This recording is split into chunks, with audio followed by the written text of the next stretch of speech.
cái bác sĩ nói thế nào về mắt con. Bác sĩ bảo là mắt con phải có người hiến răng mà cũng không thuốc được. Như thế thì mắt con mới sáng được. Cái gì nguy hiểm nhỉ? Vâng. Con chỉ mong cuộc sống của Vi sẽ không vất vả như con nữa. Cô ơi, giúp cháu với. Cô ơi, giúp cháu với. Cô sao mà ngã xe đấy cháu? Cháu đi kiểu gì mà ngã như này? Cháu tránh con chó cô ạ. Yeah. Cô hộ cháu nâng xe lên đấy. Cháu bị đau lắm rồi đấy. Vâng, cô hộ cháu. Kẹp chân nào. Chân này bị thương rồi cháu ạ. Cô đứng đấy. Cháu bẩn hết rồi, chắc chân bị đau lắm cháu nhỉ? Vâng, cháu đau tí chân cô ạ. Thì cháu thử bước xem nào, con bước được không? Vâng, cô đỡ cháu lên ngồi.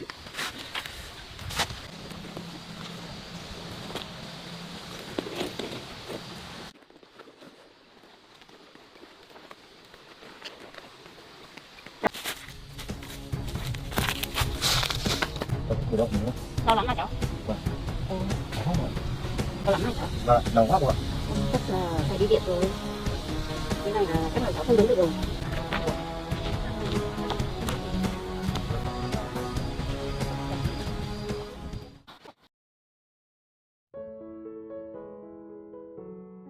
At 4:21 p.m. plus 07 on Tuesday, May 20th, 2025, the sun dipped low over a tranquil rural village in Yanbai, its golden rays filtering through the dense bamboo groves and casting long shadows across the rice paddies surrounding Mrs. Hung's modest home.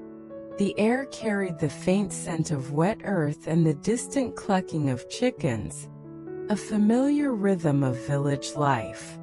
Hung sat on a weathered wooden bench in the courtyard, her hands trembling as she clutched a worn velvet pouch filled with gold necklaces and earrings, her dowry from a lifetime ago, a gift from her parents on her wedding day.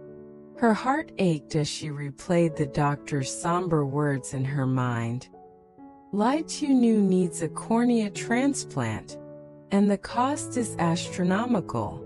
Tears welled in her eyes as she murmured, "My sweet girl, her eyes are failing because she gave blood for I can't let her go blind." She gazed at the fields where Tieu once tended vegetables, her love for the land now threatened by her worsening sight. Her husband, Mr. Tien, a dedicated commune official, trudged into the yard, his uniform streaked with dust from a long day of administrative work. He paused, wiping sweat from his brow, and noticed her distress. "Hung, why are you sitting here alone, sighing so deeply? What's troubling you?" he asked, his voice laced with concern. She looked up, her eyes brimming with tears. "It's too new. I need to talk to you about something serious." He sat beside her, brushing dirt from his hands. "What's happened? Is she all right?" Hung's voice quivered as she began. "After she donated blood for my surgery, she collapsed from anemia and fell. Thank goodness Truong found her and rushed her to the hospital. I only learned about it when his mother called me." Tana's face tightened. "Why didn't she tell us? When did this start?" Hung sighed, her hands tightening around the pouch. "She didn't want me to worry, so she kept it hidden. I rushed to the hospital without even telling you. She'd already been discharged by then." Tan nodded slowly. "I see, but how is she now? Has she improved?" Hung's voice broke. "She's a little better since coming home, but the doctor warned her sight could fade completely without a cornea donor. I'm terrified for her future." Tan frowned, running a hand through his hair. "This is serious. What can we do to help her?" Hung opened the pouch, revealing the glint of gold, her tone resolute. "The doctor said a transplant could save her eyes, but it's costly. I want to sell this jewelry to pay for it, every piece if I must. Tien stared at the treasures, his voice soft. That's your dowry, Hung. Your parents gave it to us when we married. Are you absolutely sure about this? Hung nodded, her gaze steady. I'd give up everything if it means Tieu can see again. I just hope it's enough to cover the surgery. Tien glanced at the gold, his mind racing. We've been saving some money for Mai's education. Do you think this will be sufficient? Hung's voice softened. I'm not certain, but it might be a start. Even if it's not, I'll find a way, borrow, work hard or anything. I don't want Tieu to struggle like Due does, blind and dependent. Tien placed a comforting hand on her shoulder, his tone gentle. I agree, we should do this for her. But it's hard to let go. This gold carries memories of your family. Hung looked at him, her eyes pleading. Do you regret it? I know it's precious, a link to my past, but her future matters more. Tien shook his head. Of course I feel a pang of regret, but our daughter's health comes first. Sell the gold and we'll figure out the rest. We'll keep Mai's fund intact. We can manage somehow. Hung managed a faint smile, her resolve strengthening. Thank you. I'll go to the gold shop now and get this done.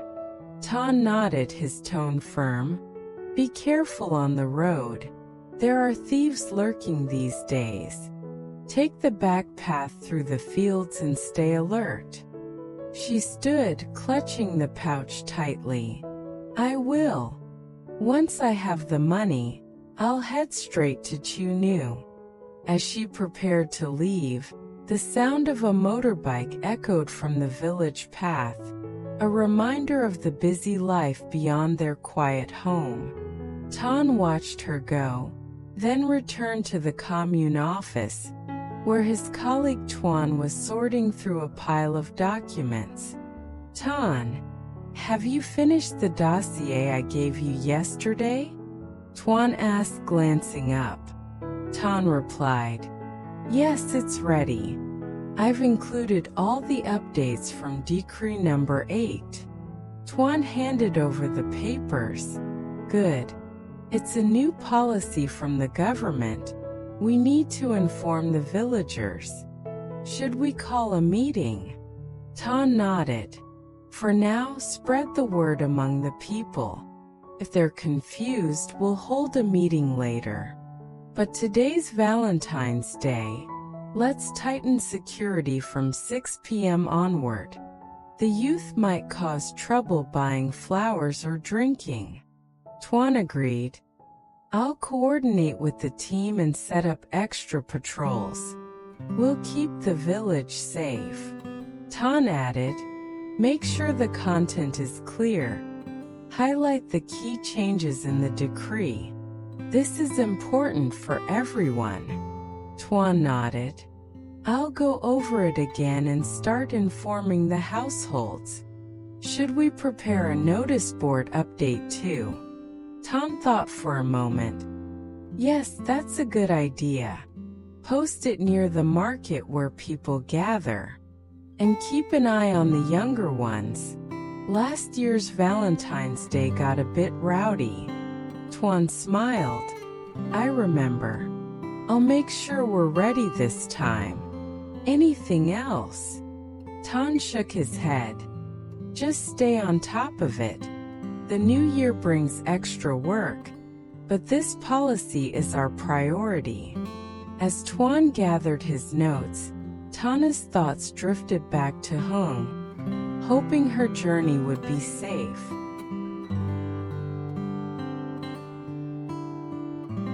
The sun began its descent at 4:21 p.m. +07 on Tuesday, May 20th, 2025.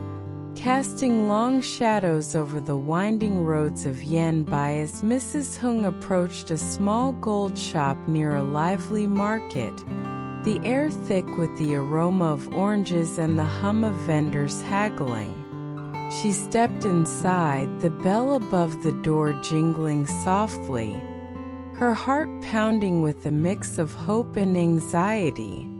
She approached the counter, her voice steady.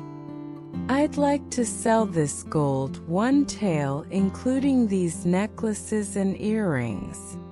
The shopkeeper, a wiry man with a sly grin, adjusted his glasses and examined the jewelry, his fingers lingering on the pieces. "Let me check. Yes, one tael," he said, his tone deceptively warm. "This will fetch about 100 million VND. Hung's face brightened. "That much? Good, I'll sell it all." He nodded. "Wait here. I'll get the cash from the back." She sat on a rickety stool, clutching her bag, oblivious to the danger brewing in the shadows. The shopkeeper slipped into a back room, his smile vanishing as he dialed a number, his voice low. "It's me. A woman just sold one tael, 100 million in cash. She's wearing a brown sun protective jacket. Set up an ambush near the pass." A gruff voice replied, "Perfect. We'll stage a fake accident. She'll stop to help and we'll take the money. Move fast." The shopkeeper smirked. "She's leaving soon. Don't mess this up." He returned to Hung, handing her a thick envelope. "Here's 100 million. Count it to be sure." She counted the bills, her voice grateful. "It's all here. Thank you, I'll go now." He waved. "Safe travels." His eyes tracking her as she exited, the market's noise fading into the distance. Hung stepped onto a quiet road lined with bamboo groves, the weight of the cash in her bag a small comfort against her fears. Meanwhile, the shopkeeper's accomplices, a gang led by Tieu, a hulking man with a scar across his cheek, sprang into action. Tieu barked orders: "Set up near the pass. Stage a motorbike accident. She'll stop to help. We'll grab the money then." His lackey, a wiry man in a tattered shirt, nodded. "I'll play the victim. Let's do this." They positioned themselves on a secluded stretch of road, the lackey sprawling beside a toppled bike, groaning loudly as Hung approached. "Help me, please," he cried, clutching his leg. Hung stopped, her heart sinking. "Oh no, what happened? Did you crash?" She knelt beside him, her voice gentle. "How did you fall like this?" The lackey winced. "I swerved to avoid a dog, and my leg got caught under the bike." Hung frowned. "You must be in a lot of pain. Let me help you lift it." He groaned. "My foot's hurt, I can't move it." She supported his arm. "Can you stand? We should get you to a clinic." He shook his head. "It hurts too much. Do you have a phone? I need to call my family." Hung nodded, pulling out her phone. "Yes, read me the number, I'll call for you." He hesitated. I can't remember. I'm too dizzy from the fall." Hung's concern deepened. Then I'll call an ambulance. You might have a head injury. The lackey stammered. No, wait. Maybe I'll remember soon. Just give me a moment to rest. Hung insisted. We can't wait too long, you're in pain. Try to stand. He grimaced. I can't, it's too painful. She adjusted her grip. Let's get you sitting at least, your leg looks swollen. From the bushes, Dacia whispered. She's distracted. Get ready to strike when I signal. But just then a motorbike roared up the road and Truong, a kind-hearted villager, pulled over, his voice sharp. What's going on here? Cô Hương. Hương lúc úp. Relief. Trường. This boy had an accident. I was helping him. Truong dismounted, his eyes narrowing as he assessed the scene. Are you okay, sir? Can you stand? The lackey, caught off guard, stammered. I'm feeling better now. Truong helped lift the bike, his tone firm. If you're sure you're fine, you should head home. But you look hurt. Let me take you to the hospital. The lackey shook his head. No, I'm okay now. I'll go. He stood, limping slightly, and rode off, leaving Truong suspicious. That was strange, he muttered, turning to Hung. Ko, why are you here? She sighed. I sold my gold to pay for Tieu Nu's eye surgery. I'm on my way to see her. Truong nodded. I'm heading there too. Let's go together. It's not safe here alone. They mounted his bike, the engine humming as they rode toward the Enterprise, unaware of Dai's frustrated growl from the bushes. That meddling kid ruined it. We'll follow them. Wait for another chance near the Enterprise.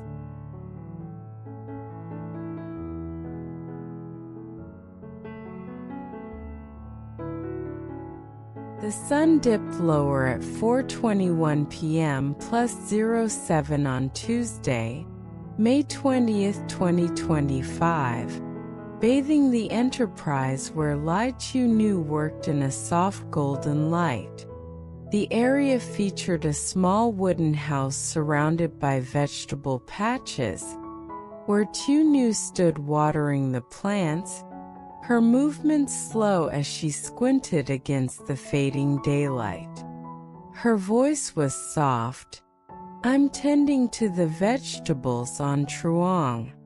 Truong and Mrs. Hung arrived, their faces etched with concern as they called out, Tieu Nữ, we're here. She turned, her smile weak but warm. Mother. Anh Trường. Come inside, it's too hot out here. They stepped into the house, the air heavy with the day's heat, and Hung removed her jacket. It's swelteringly unbearable today.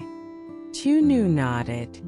Yes, let's sit, Mother. Was the journey tiring? Hung shook her head. Not too much. I'm used to the long rides.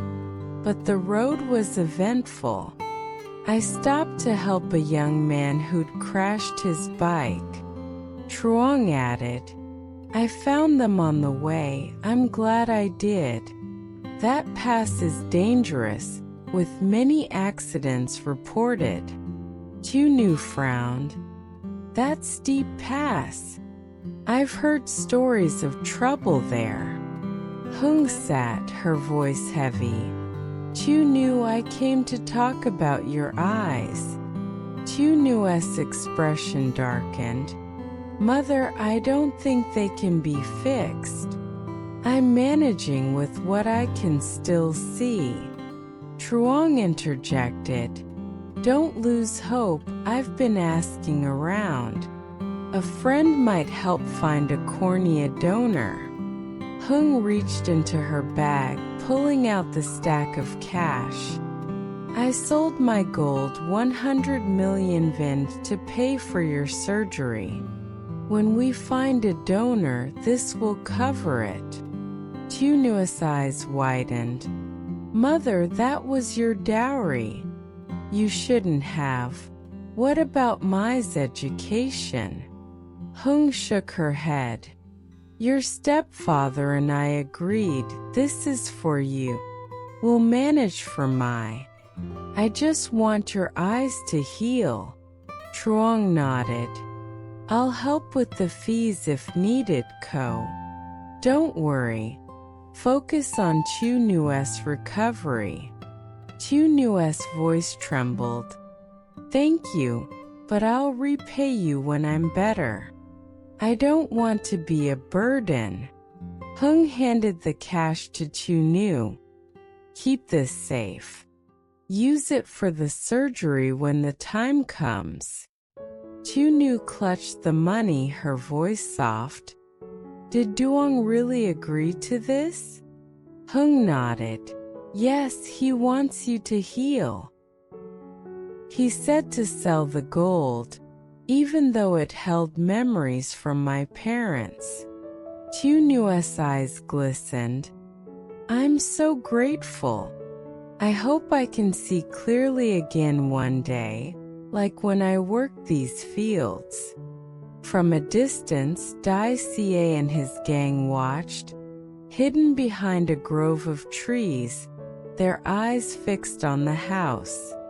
She gave the money to the girl, Dai Xie growled. Wait until that guy leaves, we'll move in then. Inside, Truong stood. I need to pick up Duwei soon, it's almost time. Ko, stay here with Tieu for dinner. Hung smiled. I'd like that. I didn't tell your stepfather I'd stay, but I think he'll understand. Truong nodded. He'll agree. He cares for Tieu more now. She's not alone anymore. As they chatted, Hung reflected. That boy I helped, he was odd. He refused the hospital, couldn't recall his family's number. It felt off. Truong's eyes narrowed. That pass is known for thefts, it's isolated. You need to be careful, Ko. Hung shivered. I was so focused on Tieu I didn't think of that. Maybe he was just hurt. Outside, Dai Xie's patience waned. That guy's leaving, get ready. We'll take the money tonight. The air grew tense, the promise of healing for Tieu overshadowed by the lurking danger. As the day's light faded into a chilling evening.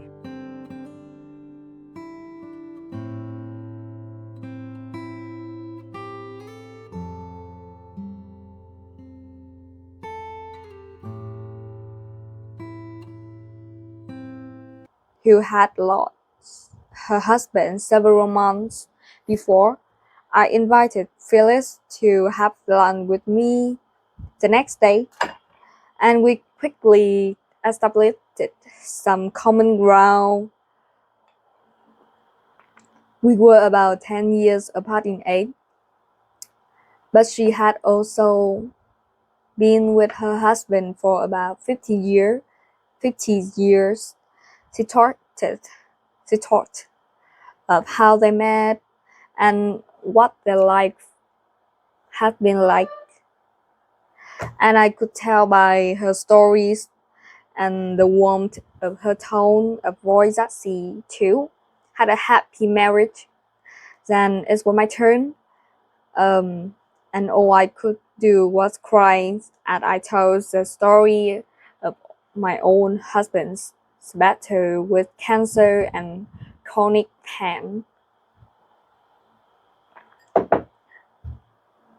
As a coach, I'm used to asking people what they have learned from their experiences, so it's quite natural for me to ask her for advice on what happened her deal with the crossing